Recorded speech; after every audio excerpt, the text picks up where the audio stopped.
தீய சக்தி திமுக, தீய சக்தி திமுக என்று சொன்னார்கள். தீய சக்தினா என்ன? கெடுதல் பண்ணா, தீமை பண்ணா, ஏமாற்றுனா அவர்களை தீய சக்தி, தீயவர்கள்னு சொல்லுவோம். அப்ப திமுக என்றால் திராவிட முன்னேற்ற கழகம் கிடையாது, திருடர்கள் முன்னேற்ற கழகம் என்பதுதான் திமுக.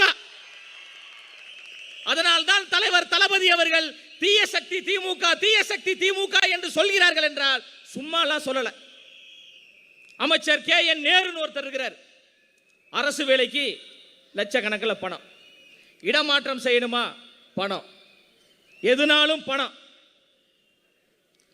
நம்ம கட்சியில் இருப்பவர்கள் ஜவஹர்லால் நேருவை பின்பற்றக்கூடியவர்கள், திமுகவில் இருப்பவர்கள் மக்களுடைய வரி பணத்தை கொள்ளையடிக்கக்கூடிய KN நேரு போன்றவர்களை பின்பற்றக்கூடியவர்கள். ஜவஹர்லால் நேரு அவர்கள் தன்னிடம் இருக்கக்கூடிய சொத்தை மக்களிடம் கொடுத்தார். திமுகவில் இருக்கின்ற KN நேரு அவர்கள் மக்களிடம் இருக்கின்ற சொத்தை கொள்ளையடித்து தனக்கானதாக மாற்றினார். அதனால் இது தீய சக்தி திமுக.